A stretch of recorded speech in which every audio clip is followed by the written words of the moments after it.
दारू ऐसी चीज़ है कि जो हमारे शरीर को ख़राब करती है।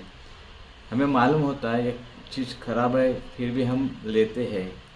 क्यों लेते हैं उसका एक कारण तो नहीं है, अनेक कारण है, और एक भी कारण सही नहीं है। एक्चुअली इसका एडिक्शन क्यों होता है, ऐसा क्यों बढ़ता है, ये हमें ख्याल में नहीं आता। अभी तक साइंस को भी पूरा मालूम नहीं है, लेकिन एक लालच रहती है आदमी के मन में कि 10 लोग दारू पीते हैं, सबको लत नहीं लगती। कुछ लोगों को ही मद्य की लत लगती है, जिनको कुछ ऐसी लालच रहती है मन में जो मालूम नहीं रहती।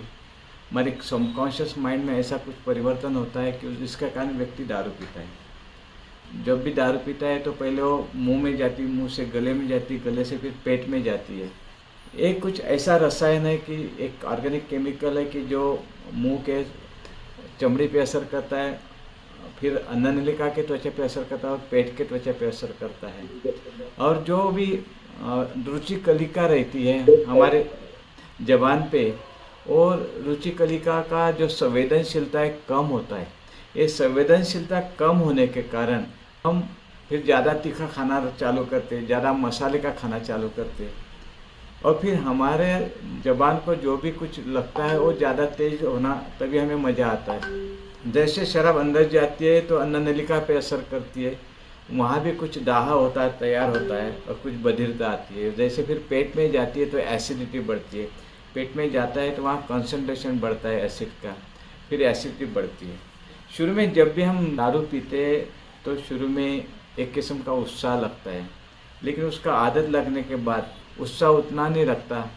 उसके कारण फिर शराब की मात्रा बढ़ते जाती है, शराब की मात्रा बढ़ती है, वैसे फिर शरीर का खराब होना बढ़ता है। शुरू में मद्य हम लेते हैं, शराब लेते हैं तो भूख लगती है, लेकिन बाद में शराब लेते हैं भूख नहीं लगती है, और बिना खाली पेट ही हम शराब पीते हैं।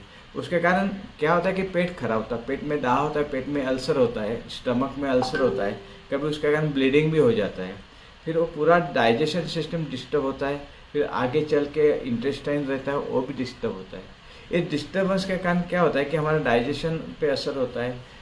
जो भी विटामिन रहते हैं, जो भी मिनरल्स रहते हैं, पूरे मात्रा में अंदर वो एब्सॉर्ब नहीं होते, उसका एसिमिलेशन नहीं होता है, बॉडी में नहीं जाता, फिर वीकनेस तैयार होता है। वीकनेस पे ओवरकम करने के लिए हम फिर से थोड़ा शराब पीते हैं, शराब पीने से और वो बैलेंस जाता है।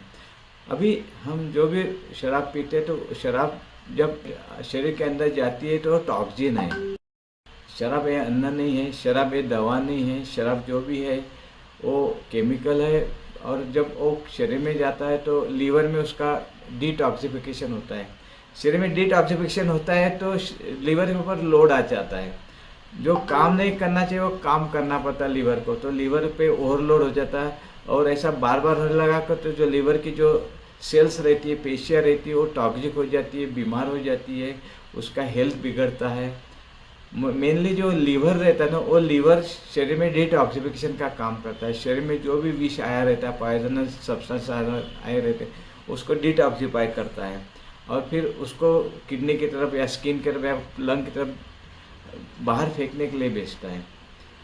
तो लीवर खराब होता है तो लीवर के जो बाकी फंक्शन होते हैं वो ठीक से नहीं होते, मेटाबॉलिज्म के फंक्शन ठीक नहीं होते, और फिर लीवर में फैट ज़्यादा जम जाता है तो फैटी लीवर बन जाता है, लीवर फेलियर होता है, सिरोसिस बोलते हैं उसको, फैटी लीवर को।